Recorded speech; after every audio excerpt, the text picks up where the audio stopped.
very socially acceptable in 1930.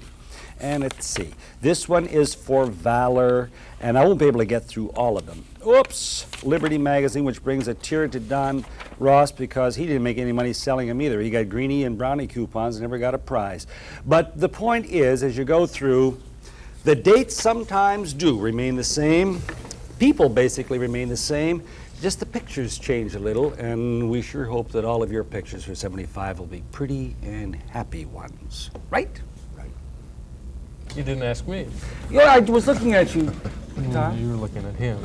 Well, He's cross-eyed. That's our action news. Roger Mudd and CBS I News. broke a resolution. And he talked to me.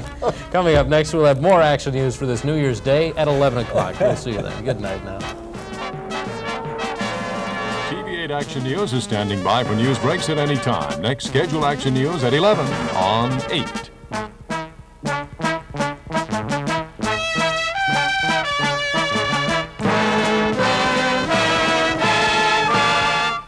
Come and get it, America. McDonald's is fixing breakfast. Introducing McDonald's Hot Cakes and Sausage, home style, with a patty of pure country pork sausage, lots of syrup, and grade A butter.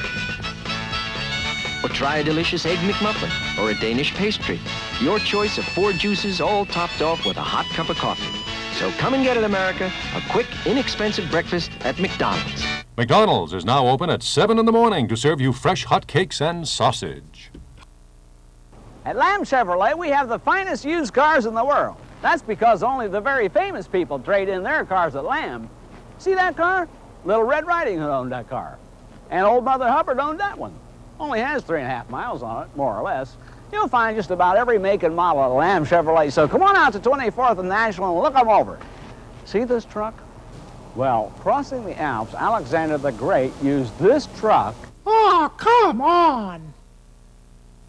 The year 1975 marks a significant milestone for San Diego Federal Savings.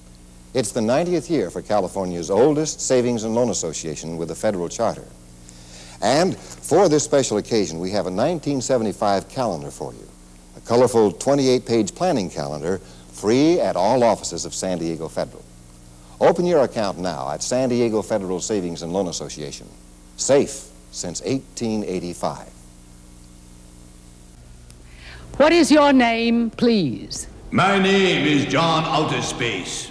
And your claim to fame? I, John Outer Space, am a resident of the planet Mars. Come on, I know. You're Gary Moore. Okay, so I am Gary Moore, inviting all of San Diego to join us here on To Tell the Truth. We're where the fun is. TV8 every weeknight at 7:30. Earlier, see TV8 Action News at 5:30 with Tom Lawrence. TV8 San Diego.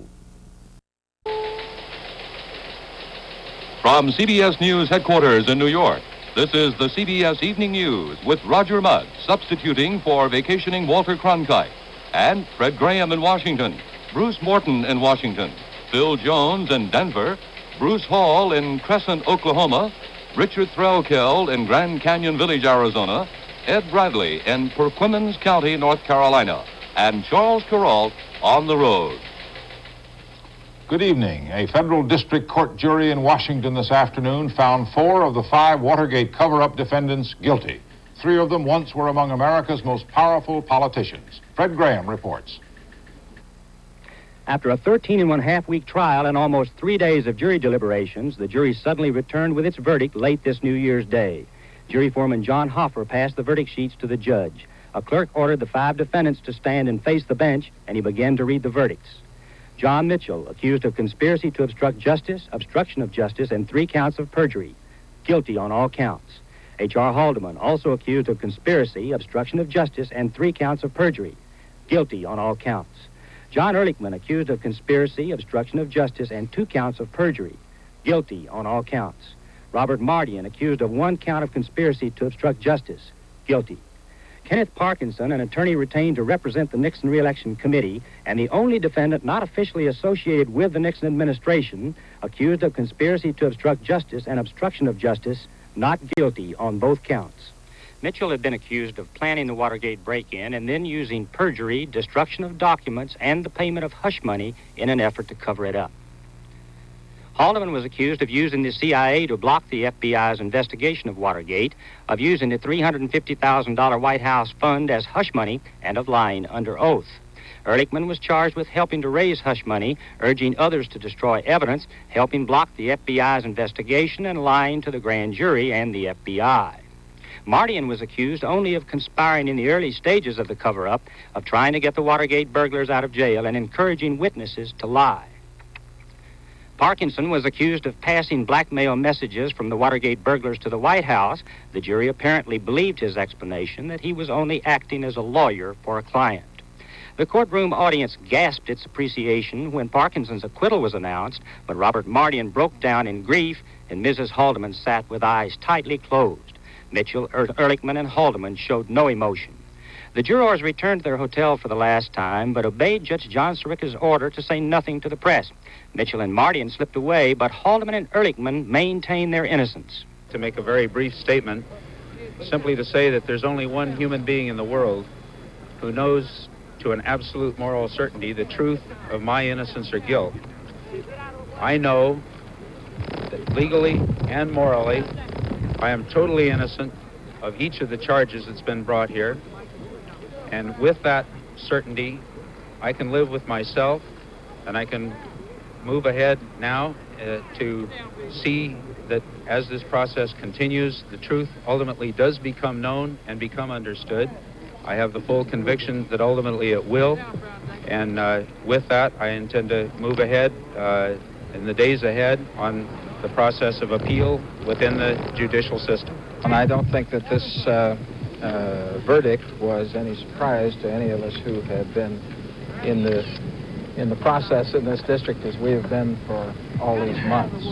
As you know, as long ago as last March, when this indictment was delivered, we began to express our very strong and sincere concern about anyone's ability to get a fair trial under the circumstances in this district. And by a fair trial, I mean in the political setting and with the massive pretrial publicity, the pervasive publicity. And I think when the record of the jury selection process is finally released, you'll see how terrifically pervasive all this political publicity and the impeachment publicity and so on has been. Kenneth Parkinson was elated. Well, obviously I'm thrilled with today's verdict. With respect to me, I've always had faith that this would be the outcome. Earlier today, Judge Sirica agreed to pose with newsmen for a final picture from this historic trial. The 4 convicted men were released without bond. Sentencing will come later. Mitchell and Haldeman could get 25 years, Ehrlichman 20, and Mardian 5 years. Fred Graham, CBS News, Washington. The verdict came as President Ford was winding up his skiing vacation. Phil Jones, who's been with the presidential party in Colorado, reports on reaction.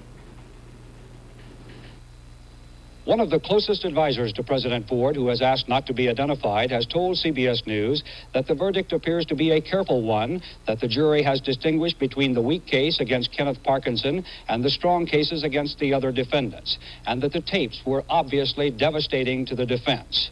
The same aide says today's verdict establishes that former President Richard Nixon was also involved in the conspiracy and that Mr. Nixon was also guilty of criminal conduct. However, the feeling within the Ford administration is that this verdict will not provoke any more adverse reaction to the Nixon pardon.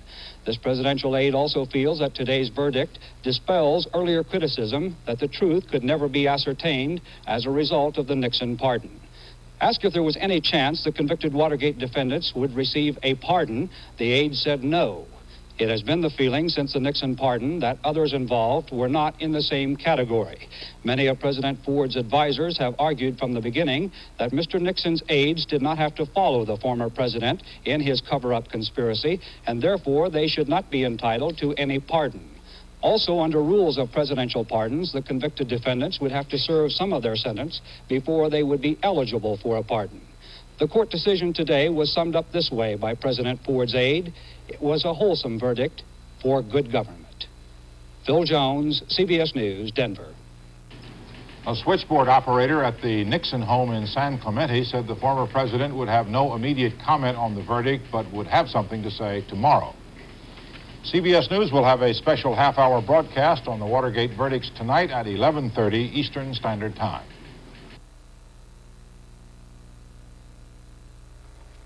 What's that, Jack? A second flavor of Digel. New lemon orange. Now there are 2 Digel flavors. At times, you know how tired you get from the taste of some antacids. Oh, do I? Not with Digel. In regular mint or new lemon orange. Both work like no plain antacid can. How's that? Digel is different. Relieves occasional heartburn, acid indigestion, gets rid of gas. Gas? Gas pressure, fullness. Digel. In regular mint and new lemon orange. I'll try it. You know how it is. You're trying to get up the courage to put the eye drops in. Your hand wavers just a little bit. And the drop drops down your face. Well, that can't happen with Ocusol because Ocusol has a little nose bridge that helps hold it steady until you're ready to open your eye. You can't get the redness out until you get the eye drops in.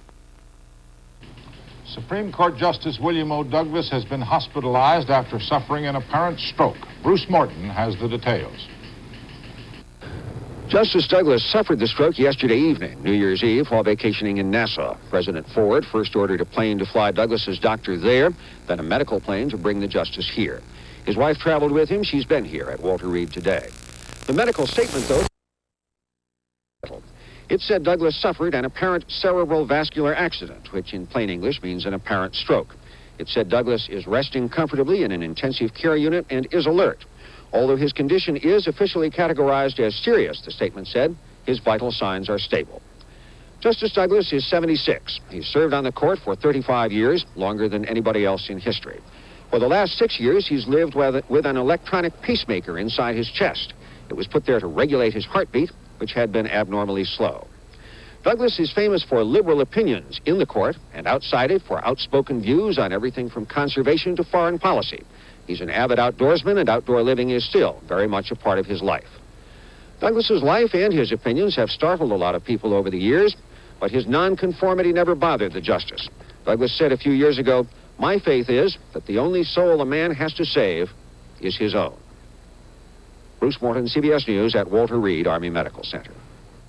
In Cape Town, South Africa today, Dr. Christian Barnard performed another twin heart transplant. The patient got a donated heart, but his diseased heart was left in place. The hospital said he is in excellent condition. In November, Barnard performed the same operation on a 58-year-old man who is reported to be recovering.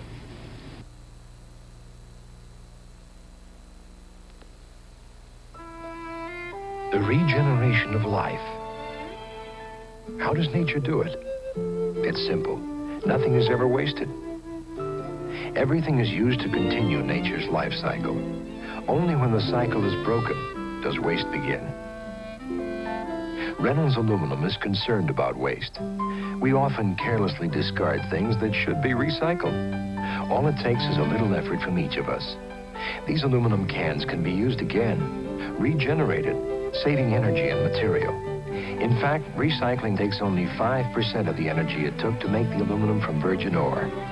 Reynolds started the first aluminum can recycling program. Today, Reynolds is recycling over 1 billion cans a year. Regeneration. If nature can do it, so can we. Reynolds Aluminum, conserving our resources and energy. The mysterious death last fall of a worker at an Oklahoma nuclear plant has been under investigation by federal officials. And Bruce Hall reports tonight that the investigators now have come up with some disturbing conclusions. On November 13th, 28-year-old Karen Silkwood, an employee at the Kerr-McGee nuclear facility near Crescent, was killed when this car which she was driving crashed. Her death set off a major investigation. Her union charged these dents in the rear of the car, suggested she was forced off the highway and may have been murdered. However, the FBI and Highway Patrol said they found no evidence of that. The Oil, Atomic, and Chemical Workers Union also charged Ms. Silkwood had become severely contaminated by plutonium at the plant. Now, after more than 6 weeks, Atomic Energy Commission investigators have completed their probe and will release a report as early as next week. The report says plutonium is missing from the plant, that there is a general lack of safety precautions at the plant, and that as many as 80 of the 300 employees have been exposed to some radiation in the past 4 years. The report says that while Ms. Silkwood was contaminated, it contamination did not take place at the plant. The report implies the contamination possibly took place when she came in contact with plutonium that had been intentionally taken from the plant, but says there is no evidence Ms. Silkwood was involved in what the AEC says was the deliberate removal of plutonium from the facility. In Washington, a union spokesman describes what in a union's view might be at stake. Karen, of course, had made some very serious charges about quality control, which has tremendous ramifications for the whole nation's Fairs breeder program. If it is true that these rods were, the quality control was falsified, we possibly could have a major nuclear accident as a result. So those are very serious charges. Reports vary widely as to how much plutonium is missing. Further word on that may come out next week when the AEC, union, and Kerr-McGee officials are tentatively scheduled to meet. However, both the Atomic Energy Commission and the company have emphasized that the plant itself poses no radiation danger to the public. Bruce Hall, CBS News, Crescent, Oklahoma. President Ford today named Housing Secretary James Lynn to succeed Roy Ashe as budget director. The change had been anticipated. Ashe is returning to private life. No successor to Lynn has been announced. The president today also signed the privacy bill, which increases the safeguards on government collection and use of records of individuals. And Mr. Ford announced his 21st veto, the pocketing of a bill which would have increased government per diem and travel allowance for medical treatment. This still leaves more than 90 pieces of legislation on which Mr. Ford must act by the end of the week. Among the bills from the last Congress still awaiting the president's signature is one to return to the Indians some land overlooking a great American natural wonder. Richard Threlkeld reports. The history books say the Grand Canyon was discovered in 1540, but the history books are wrong. 1,000 years before a troop of Spaniards wandered through here, a small tribe of Indians, the Havasupai, had staked their own quiet claim on the bluffs where now the tourists come to stand and stare. As we have done with Indians, we gradually pushed the Havasupai out of sight and out of mind. Off the bluffs and down a little box canyon, 500 acres of cottonwood and sagebrush, where the last 324 Havasupai live today. It's not quite the Shangri-La it appears if you have to live here. The land's too tired to grow anything, so the Havasupai's main income is the fee they charge the backpackers who like to wander the riverbank. Even though the government's provided the tribe with new prefabricated housing, the Indians are still dependent on tourist handouts. And while we've been busy making the Grand Canyon a national park, the Indians have been quietly trying to recover a share of it, partly because it means more money and partly because they believe that's where they belong. Now it looks like the Havasupai are going to get back at least some of their ancient tribal lands on top of the canyon. And yet now, ironically, a lot of traditional white supporters of Indian land claims don't like this one bit. The bill now before the president would designate some new areas as national parkland, but also grant the Havasupai this 185,000 acres along and adjacent to the South Rim, a net loss of about 50,000 acres to the public. The land itself is no good for crops. There's no water and not much good for grazing, but it's full of wild game, herds of mountain sheep and deer, protected until now because there's no hunting in a national park. The hunting lobby was a strong backer of the bill. And any land overlooking a site like this is a developer's dream, so the prospect of a proliferation of the tacky concessions that have already grown up around the park is enough to give the preservationists nightmares, which is why the conservation establishment, normally friendly to Indian claims, fought this one so hard. The Havasupai, they fear, are going to find it hard not to sell out. Their record has been one that I think did not reflect the attitude of the Indians themselves, but of a few of the rather sharp operators who are helping lead them into what we think is an exploitative course, unsound for them, unsound for parks, unsound for the world as a whole. The Indians would not be able to lease their new land or do much of anything with it without the approval of the Interior Department, and the government has promised it would draft stringent environmental guidelines. As for the Indians, their advice to the conservationists is not to worry. We're willing to go along with whatever the congressman says in the bill, and as well as there will be some public hearings, to it'll be equally shared out, and I believe come out with a reasonable solution to it. Whatever plans the Havasupai may have for this piece of everybody's Grand Canyon that soon may be theirs alone, they haven't said. President Ford will have to decide whether the Indians, the first conservationists, are still the caretakers they used to be. Richard Threlkeld, CBS News, Grand Canyon Village, Arizona. At a New Year's Day Mass at the Vatican today, Pope Paul made a direct attack on the mafia, calling it a lurking danger that makes everyone tremble. The pontiff denounced what he called a fearful increase of organized crime, with the weapons aimed threateningly at innocent life. It was believed the Pope was referring to a recent rash of kidnappings and murders in Italy.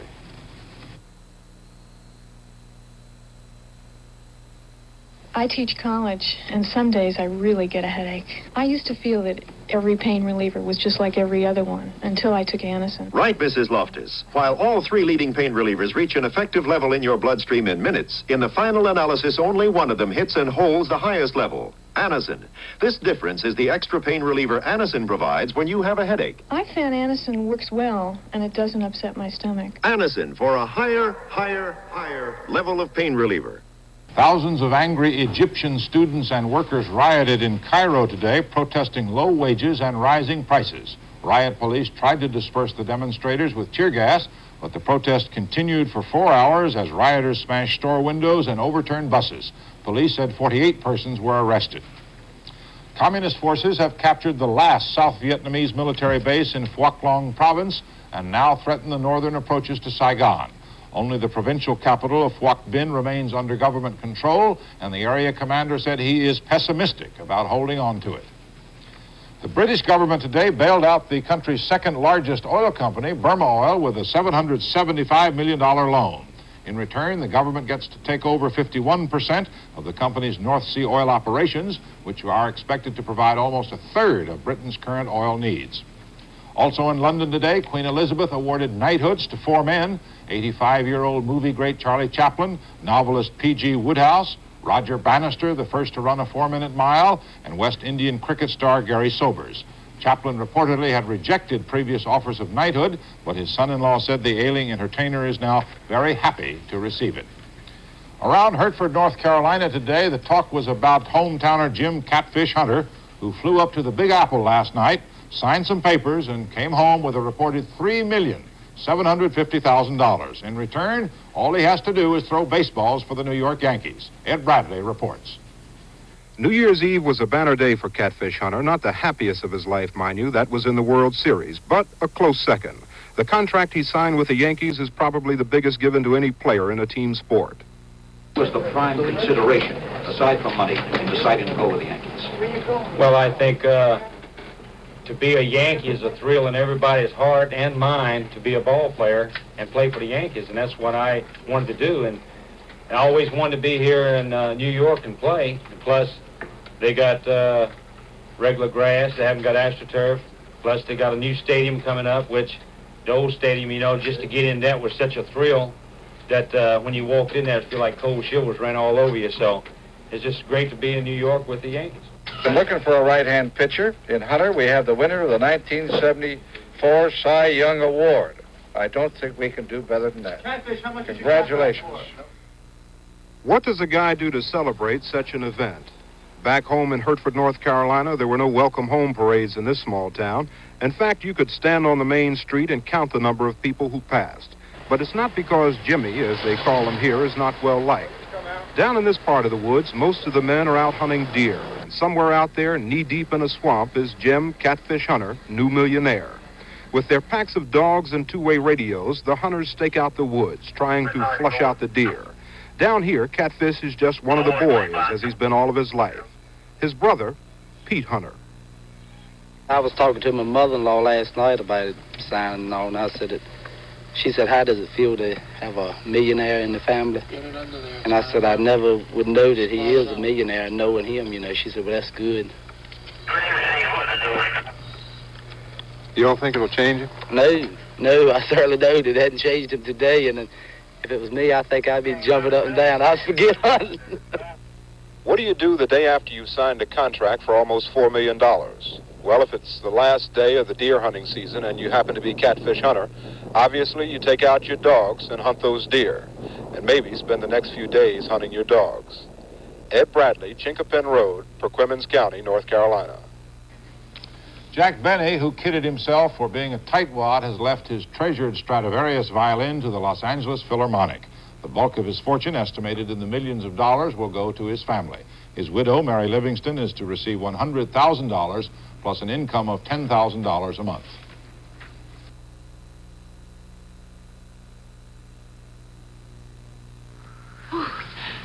Today is the day to ask your hands if you should switch to Vaseline Intensive Care Lotion. Ask which makes them feel better, your hand lotion or Vaseline Intensive Care. Feel Vaseline Intensive Care Lotion go to work to soften and heal rough, dry skin. Smooth. Ask your hands, isn't today the day to switch to Vaseline Intensive Care Lotion? You can feel it heal rough, dry hands. Are you sure it's just itchy skin? I was, but the itching got worse. My skin got dry, flaky. Even my students noticed.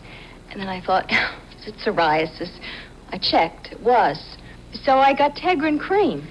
Tegrin felt soothing. My skin got better and kept getting better with Tegrin. Are you sure it's just itchy skin?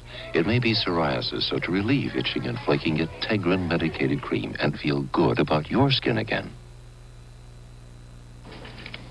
When most of us have a long drive ahead, the question is, when do we get there? But when Charles Kuralt is on the road, his question is, what can we see on the way?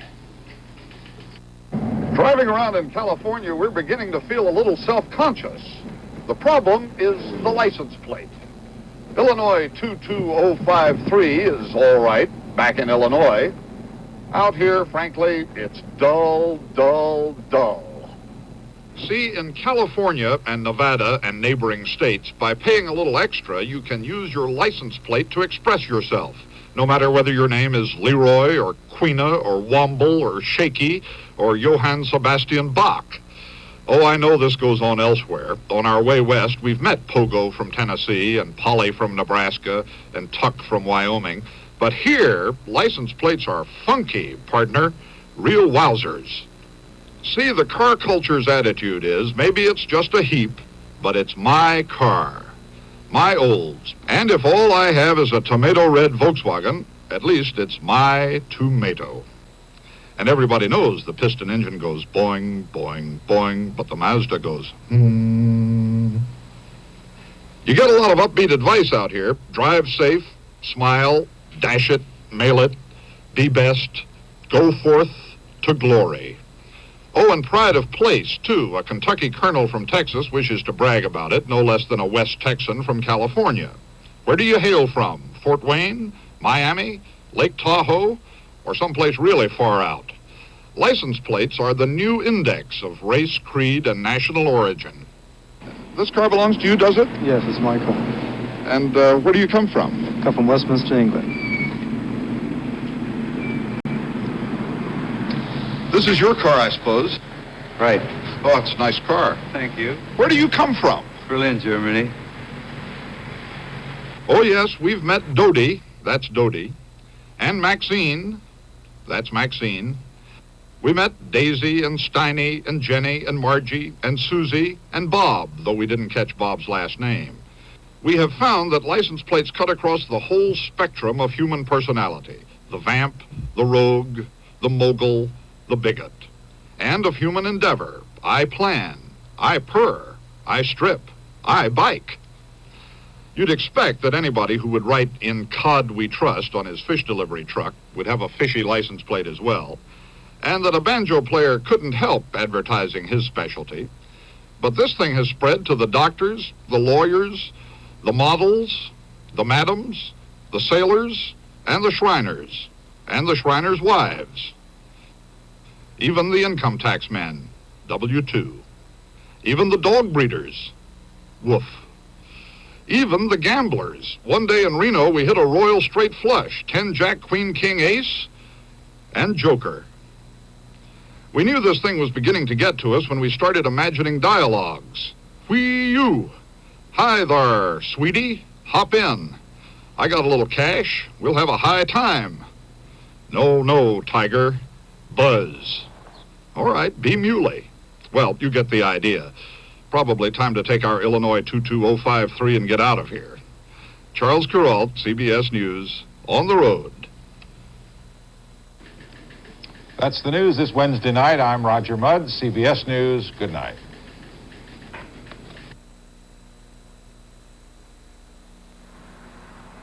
The Congress of the United States has passed and the President has signed legislation raising the coverage of the Federal Savings and Loan Insurance Corporation. Effective immediately, your savings are now insured up to $40,000 by this U.S. government agency.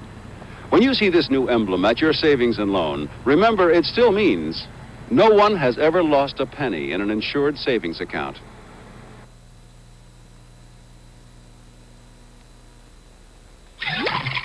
Acid in your stomach can sometimes splash into your esophagus to give you heartburn. Oh, do I have heartburn? Introducing soothing new Alka-Seltzer Gold, the pure antacid you drink. Down it goes, past your esophagus to your stomach to wash heartburn away. Heartburn? You're all washed up. New Alka-Seltzer Gold washes heartburn away. For headache with upset stomach, use original Alka-Seltzer with specially buffered aspirin. From CBS News headquarters in New York, this has been the CBS Evening News with Roger Mudd, substituting for Walter Cronkite.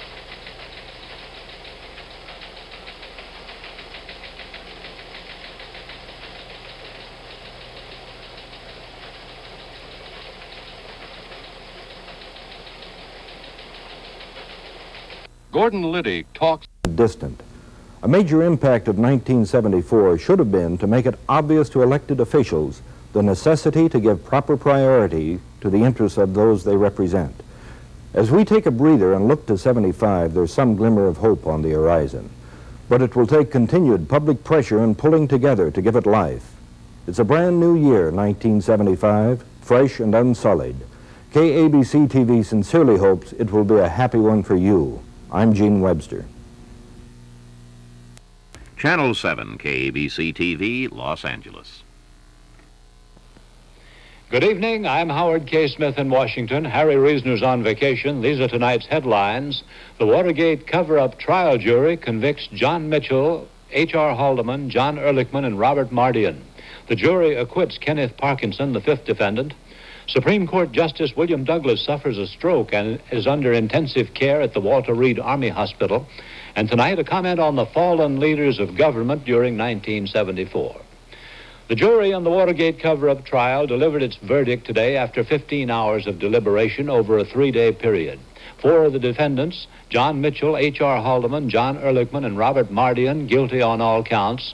Only one defendant, Kenneth Parkinson, the former attorney for the Nixon Re-Election Committee, was found not guilty. Details from ABC's David Shoemaker. Jury foreman John Hoffer had carried in the verdict inside a brown envelope. And now the 5 defendants stood erect with shoulders squared to hear the decision. The tension was overwhelming as Judge Sirica studied the verdict for many minutes. Then finally, it was read by the judge's longtime clerk, James Capitano. John Mitchell, count 1, conspiracy to obstruct justice, guilty. Count 2, obstruction of justice, guilty. 2 counts of making false declarations to a grand jury, guilty. And perjury before Senator Sam Ervin's Watergate Committee, guilty. Mitchell sagged, then looked down at his attorneys, told them not to take it too hard. H.R. Haldeman was next. Conspiracy, guilty. Obstruction of justice, guilty. 3 counts of perjury before the Senate Watergate Committee, guilty. Haldeman, once Richard Nixon's chief of staff, his alter ego, according to some, stared straight ahead, unblinking. Then John Ehrlichman, already under sentence in the plumber's case, conspiracy, guilty. Obstruction of justice, guilty. Making false declarations to the grand jury, guilty. Ehrlichman's eyes seemed fixed on some point beyond the judge. Robert Mardian, charged with only 1 count, conspiracy, but guilty. And finally, Kenneth Wells Parkinson, a lawyer for the committee to re-elect the president. Count 1, conspiracy, not guilty. Count 2, obstruction of justice, not guilty. A big smile broke out on Parkinson's face. His lawyer reached up to slap his back. Parkinson was still elated as he left the courthouse. Well, obviously, I'm thrilled with today's verdict. With respect to me, I've always had faith that this would be the outcome. I'd like to thank all of my friends who've supported me through this difficult period. I'd like to thank my wife, Pamela, and one of the greatest lawyers in the country, perhaps in the world, Jake Stein. At this minute. It was more than an hour, and a cold front had roared past the courthouse, dumping high winds and sleet on those waiting, before H.R. Haldeman and John Ehrlichman came out to make their statements. I'd just like to make a very brief statement, simply to say that there's only one human being in the world who knows to an absolute moral certainty the truth of my innocence or guilt. I know, legally and morally, I am totally innocent of each of the charges that's been brought here. And with that certainty, I can live with myself, and I can move ahead now to see that as this process continues, the truth ultimately does become known and become understood. I have the full conviction that ultimately it will. And with that, I intend to move ahead in the days ahead on the process of appeal within the judicial system. I felt strongly, and my attorneys advised me very plainly, that Mr. Nixon's testimony was absolutely essential to the establishment of our defense. When the judge ruled that we couldn't wait 5 more days to take his deposition, that was, for my money at least, the major turning point in whether or not this verdict was going to be a statement about my innocence or was simply going to be a statement about the evidence that was presented in the courtroom. John Mitchell and Robert Mardian left the courthouse together, roaring out an underground garage in Mitchell's chauffeured limousine. Sentencing will be delayed for several weeks. Mitchell and Haldeman face up to 25 years in prison, Ehrlichman up to 20, Mardian up to 5. But of course, before any sentences are served, there will be lengthy appeals stretching out for a year or more. But tonight, after 15 hours of deliberation, or by another count, after 2 years and 7 months, the case that began when those 5 men entered the Watergate in the dead of night, that case is finally closed. David Shoemaker, ABC News, Washington. News of the verdict reached President Ford as he was in his last day of vacation at Vail, Colorado. ABC White House correspondent Tom Jarrell has a report. Convicted in Washington was completing his winter vacation at Vail, west of Denver. As he has practically every day, the president spent the morning skiing and was back at his temporary White House headquarters when the verdict came in. Aides say the president was watching television and learned of the jury's decision through a news bulletin. About an hour and a half after the verdict, a White House spokesman said President Ford would have no comment, no statement on the outcome. Having faced harsh public reaction to his hasty pardoning of Richard Nixon, the president earlier established his guidelines for handling other Watergate figures. He's on record as being against any blanket pardon for those convicted. Instead, individual requests for pardon must be made through the normal established channels at the Justice Department. White House News Secretary Ron Nessen has said there will be no outright pardons at the president's initiative. The only major Watergate figure to attempt to obtain a pardon has been former counsel Charles Colson. His request has bogged down in the bureaucratic channels and never been put before the president for a decision. Tom Jarrell, ABC News, with the presidential party in Colorado. Prosecutor James Neal told reporters he is resigning from the special prosecutor's office to go back to his law practice in Nashville. He said he would leave on the first available airplane. Mary, how much I was Mary? Where's our Rolaids? Acid indigestion. No. Try these. They're good. Good, maybe, but they're not Rolaids. In this medical report, Rolaids active ingredient was medically recognized safe and effective, taken as directed. Rolaids, with no extra ingredients not intended for your stomach, consumes 47 times its weight in excess stomach acid. Rolaids ingredient, medically recognized, safe and effective. All right, class. Let's have no more static. I'm getting enough static from this sore throat with my cold. Now Joan really needs her Listerine lozenges for fast, effective sore throat pain relief. Tests show their special cooling ingredient gives a feeling of relief fast, and their medically proven anesthetic keeps on relieving sore throat pain. Listerine lozenges turn off the static of a sore throat fast. And just that fast, I'm ready for my class again. ABC's David Shoemaker has been covering the Watergate affair ever since a special prosecutor was first appointed about over a year ago, and I'd like to ask David some questions. He's at the courthouse now. David, I know that you did not want to prejudice public opinion by saying so, but have you felt and not said so that this verdict would be reached today?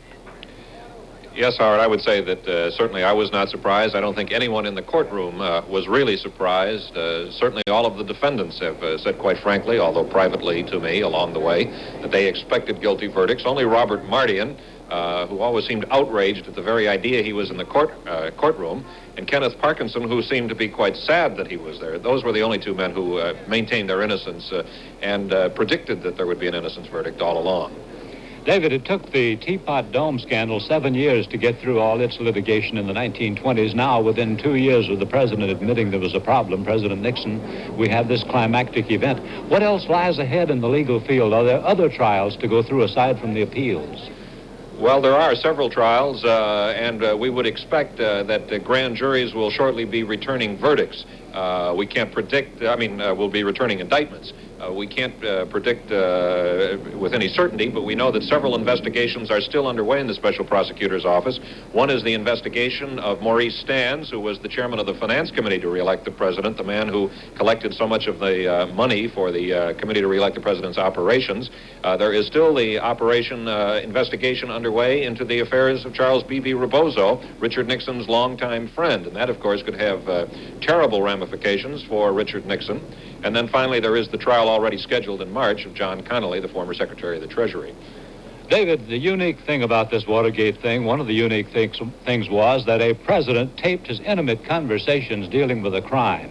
Had he not done that peculiar thing, could this verdict have been reached today with only John Dean's evidence? We'll never know that, will we? Certainly the prosecutors and the defense counsel both think that it was the major element. We heard hours and hours of testimony from the stand, and James Neal, near the very end of his final rebuttal and closing argument, told the jurors if there is any doubt in their mind, they should ask for two tapes. The tape of June 23rd, just a few days after the break-in, when the president and H.R. Haldeman discussed using the Central Intelligence Agency to block the FBI investigation, and the second tape of March 21st, when the two men, in the presence of H.R. Haldeman and John Dean and the president, all discussed the $1 million ransom demands of Howard Hunt. Neal said, listen to those two tapes and you'll know what to do. Last night, after asking for all of the tapes, the jury finally settled for and asked for just those two tapes. And last night, as a very last item of business, they listened to those two tapes, and this morning it was quite clear that vibrations came out of that jury room that a verdict was coming in quickly. Were you surprised at the speed with which the jury dealt with this thing? After all, there was 17 complicated counts of perjury, obstruction of justice, and so on, and they talked only for 15 hours before reaching a verdict. Yes, I think I was surprised that it happened as quickly as it did. I thought that it would probably take another day or two. They started out going that way. As I said last night, they asked for all of the tapes. The very first night of deliberations, they asked for all of the testimony as it related to John Mitchell, not only Mitchell's testimony, but the witnesses against them.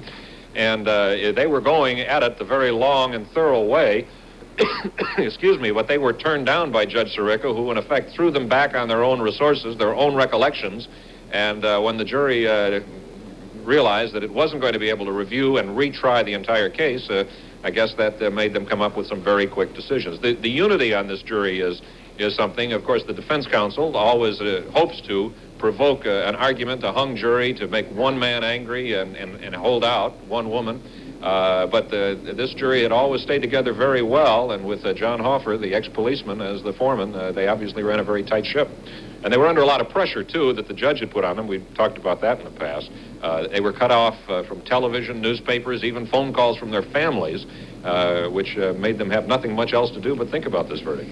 Well, David, I'm sure that, like James Neal, you, too, would like to take the first airplane out of Washington after living with this thing for so long. Thank you very much. We'll have more news in a moment.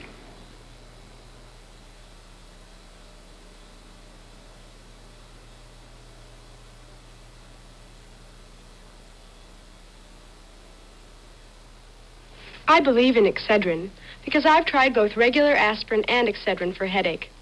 And Excedrin's really done a better job for me.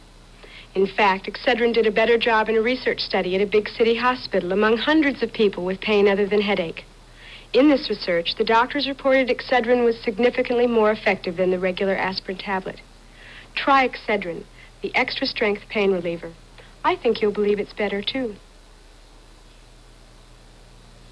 Are you sure it's just itchy skin? I was, but the itching got worse. My skin got dry, flaky. Even my students noticed. And then I thought, is it psoriasis? I checked. It was. So I got Tegrin cream. Tegrin felt soothing. My skin got better and kept getting better with Tegrin. Are you sure it's just itchy skin? It may be psoriasis, so to relieve itching and flaking, get Tegrin medicated cream and feel good about your skin again. Supreme Court Justice William Douglas is in serious condition tonight in Washington's Walter Reed Hospital after suffering a stroke while on vacation in Nassau. Douglas, who is 76, has served on the High Court since 1939, longer than any other Supreme Court justice in U.S. history. We have details from ABC's Bill Gill. His doctors say that, barring a possible setback, Justice Douglas will recover. The justice and his wife, Kathy, were flown here to Walter Reed Hospital earlier today aboard a special Air Force medical plane at the orders of President Ford. The justice has been wearing a pacemaker to regulate his heartbeat for the past several years to correct what is described as a low blood pressure condition. Today, his colleague and close friend, Chief Justice Warren Burger, says that Justice Douglas is now resting comfortably, that he's alert, conscious, and optimistic. Officially, his condition is described as normal, following a severe but not critical vascular stroke. Bill Gill, ABC News, Walter Reed Army Hospital in Washington. President Ford named James Lynn, his housing secretary, to be his new budget director today. Lynn will succeed Roy Ashe, a holdover from the Nixon administration who's going back to private business. Lynn will continue as housing secretary until he's confirmed in the budget post by the Senate, probably late in January. Australian naval vessels arrived in the city of Darwin today with supplies and manpower to help restore vital services destroyed in last week's storm. Authorities said the 4 ships that arrived today will be joined later by 8 others and will probably stay in Darwin for at least 3 months. ABC's Jim Bennett is in Darwin, where a massive evacuation is continuing. We're going to give priority to the following groups: mothers and their children. And please do not push, because there is plenty of room. This is in the best Australian tradition, women and children first in evacuating Darwin. In less than a week after Cyclone Tracy leveled the city of 43,000, more than 20,000 had been airlifted out to other parts of the country. Most of them left looking back with horror on a disastrous Christmas Day and forward to an uncertain New Year. How do I feel? Shattered. Lost. How do you feel about leaving Darwin? Well, I feel very bad about it. Do you expect to come back, ma'am? Yes, I hope so. Certainly 1975 poses many major questions and problems for Darwin. It will take months, if not years, just to clear away the debris. The Australian government is forming a Darwin Reconstruction Commission to plan the rebuilding of a new cyclone-proof city.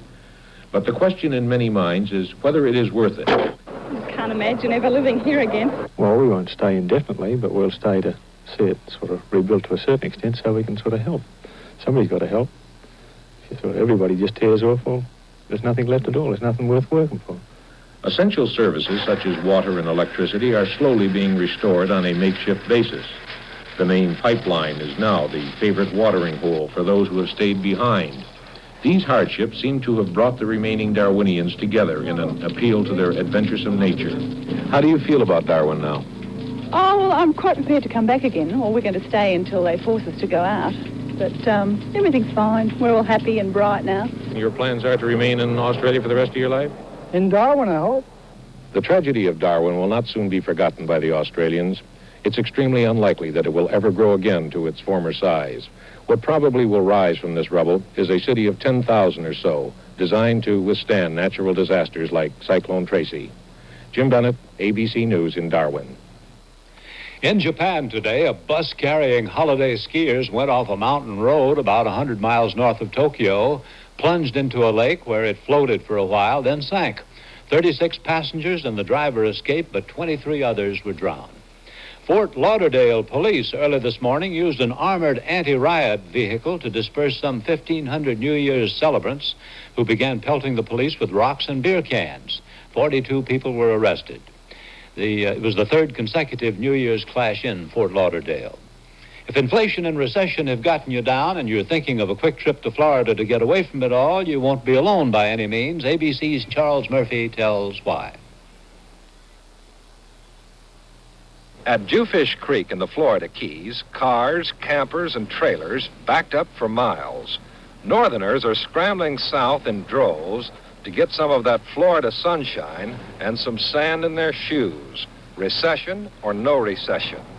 Campsites are booked full, and many who came to the Keys had to be turned away.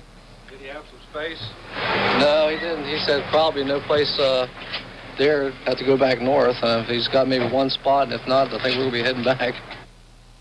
It seems that everyone had the same idea about the same time. Let's hop in the old camper and go down to Florida where it's warm. No one will be there because there's a recession, you know. But they were here, and they came from all over. We're from Pennsylvania. Montreal. Fargo, North Dakota. How'd you come down? We drove down. A surprising number came from Michigan, among them unemployed auto workers. They draw sub-pay, and they don't have to work. This weather, after 29 inches of snow up there in Michigan, I'm ready for this. Well, you might as well be unemployed here as up there in the winter. Sure, really. I mean, I'm getting by. So far, it's a holiday phenomenon.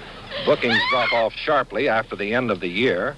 But even if business doesn't hold through the rest of the winter, things are better for the tourist industry than last year during the gasoline shortage. Even the big Miami Beach hotels are doing better than expected. Some are filled, though many still have rooms. Disney World has been doing a land office business. One day last week, the crowd set a record. More than 70,000 came to see the Magic City in the swamp. Disney laid on a bigger parade for the huge holiday crowds. In the land of make-believe, you can forget your troubles. Back in the 1930s, Will Rogers said Americans would be the first people in history to go to the poorhouse in an automobile. But times have changed. Now they're going to Florida first in a Winnebago. Charles Murphy, ABC News, in Florida.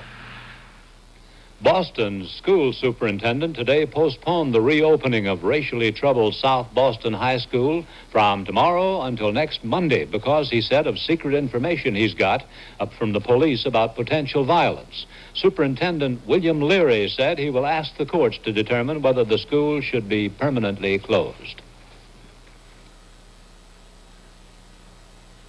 How the West Was Won.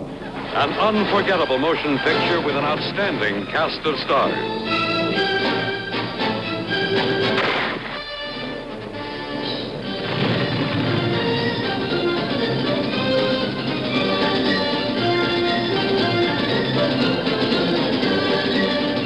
How the West Was Won. Sunday night at 7:30, 6:30 Central, here on ABC.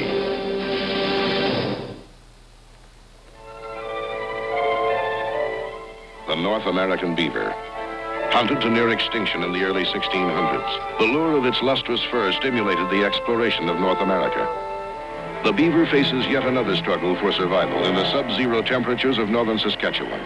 Join Captain Cousteau and the men of the Calypso as they follow the uncertain destinies of the beavers of the North Country. Monday night at 8, 7 Central.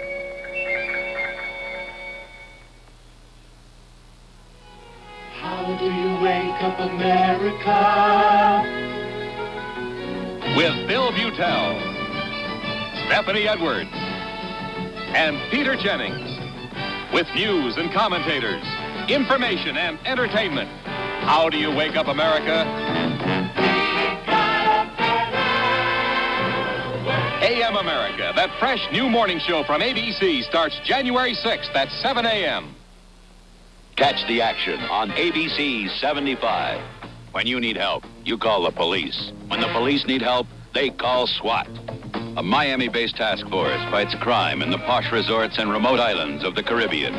Stacy Keach stars in Caribe.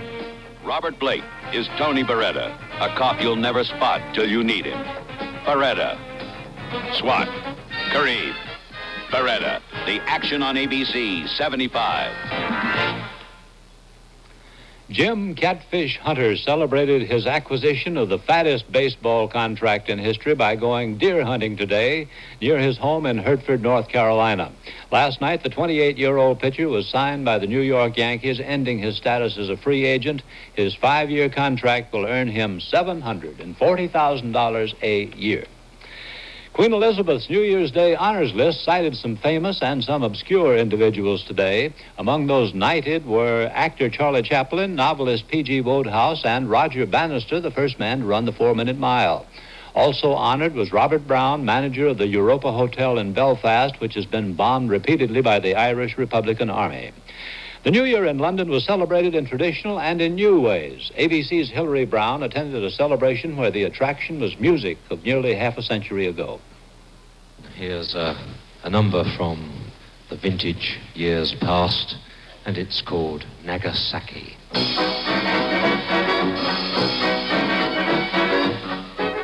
After the worst year since the war, the outlook for the next one in Britain hasn't been so bleak since 1931. Even government ministers are forecasting economic hardships in 1975 unequaled since the Depression. That may be one reason for the recent success of the Pasadena Roof Orchestra, a semi-professional group of part-time London musicians that specializes in the sound of the late 20s and 30s. Not a stylized, camped-up version, but the real thing, using the arrangements of 45 years ago. This year they came into their own with an engagement at Biba's trendy Rainbow Room in Kensington, itself a faithful restoration of the original Rainbow Room of the 30s, where people danced their troubles away and sang about pie in the sky, hot ginger and dynamite in places like Nagasaki. They kissy and huggy nice. By Jingo, it's worth the price. Like in Nagasaki, where the fellas Judy Baggy and the women Ricky Wacky Woo. And for the first time since its heyday, the Rainbow Room was packed, mostly with people much too young to remember the bad old days. They rang in 1975 as though the 30s were only yesterday. With runaway inflation and rising unemployment on the near horizon here, the 30s could be back tomorrow. If this is so, the musicians of the Pasadena Roof Orchestra, and in real life they're truck drivers, accountants, engineers, and bakers, may be among the few who will survive in 75. With all this depression and everything else we're going through, possibly so. And the outlook doesn't look too good for 1975, but I think the orchestra will be quite different in that respect. I think we're looking forward to a very successful year. When the Pasadena Roof Orchestra started, they thought their depression music would be an antidote to the times, what the public needed. It may become an expression of the times, what people have actually got. Happy New Year anyway. This is Hilary Brown at the Rainbow Room in London for ABC News. I'll have tonight's comment in a moment.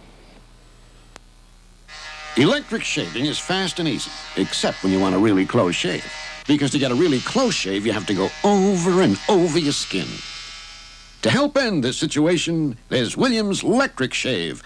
Its special formula makes your whiskers stand up, so you can shave off your beard without having to go over and over the same spots. Electric Shave. And now there's new Electric Shave Tender Face for men with tender faces. Electric Shave!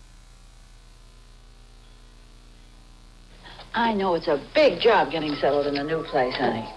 Just don't expect to get everything done at once. You're right, Mama. Things have been hectic, and sometimes I've had trouble falling asleep. Everyone does once in a while. I know. I remember you're telling Dad, Frank, take Sominex. And that's what I do. And Sominex really does help make me drowsy, so I can get to sleep, and with a lot less trouble. Well, that's Sominex for you. Sominex. It helps take the trouble out of falling asleep. A unique feature of the just expired year 1974 was the epidemic I can think of no precedent for of fallen leaders. Among modern nations, there comes to the mind only Canada and Sweden that ended the year with the same leaders they began it with. Elsewhere, from the U.S. over to Greece and Israel on one side of the world and to Japan on the other, the leaders went. And not in most cases in regularly scheduled elections, but by popular impatience that forced resignations. Clearly, our kind of people were more desperately unhappy with leadership than in any year I can think of in this century. And with the sole exception of Chancellor Schmidt of Germany, opinion polls say that people are not very pleased with the new leaders they've got. Curiously, there may lie a grain of saving thought in that for the new leaders. The single main source of discontent is the inaction against the roaring inflation that has dragged us into a recession. Inflation means simply that people and nations are living beyond their means, and the allegedly unpopular remedy is cut back standards to fit your means and get control of things. Well, if the new men are unpopular anyhow, why not try the allegedly unpopular course of really biting the bullet and instituting sacrifices as a policy to recover? Who knows, unpopular measures, if purposeful, may be the way to popularity. In any case, it's more dignified to be kicked out because you acted rather than because you didn't. That's tonight's news and a comment. I'm Howard K. Smith. Good night. This has been the ABC Evening News with Howard K. Smith and Harry Reasoner, Monday through Friday in color. This has been a presentation of ABC News. One of Mama's old girlfriends returns to town and makes a play for Clifton on That's My Mama, tonight at 8 o'clock. Christy Love faces a syndicate hitman. Teresa Graves stars tonight at 10 here on ABC.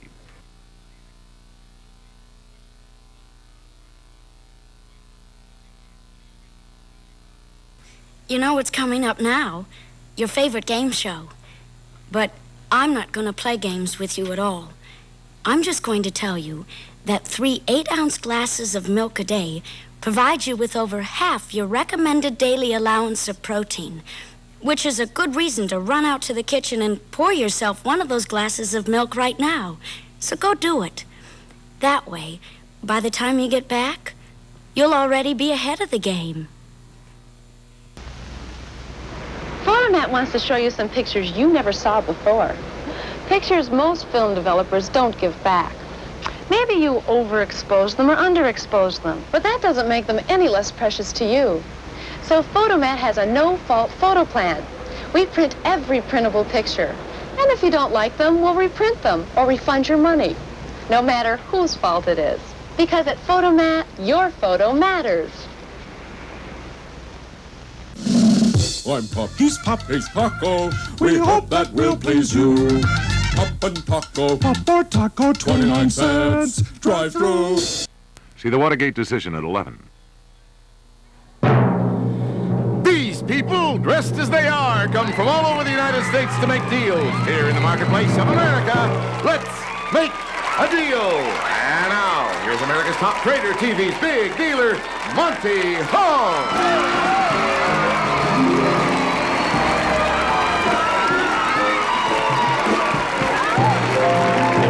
Thank you very much.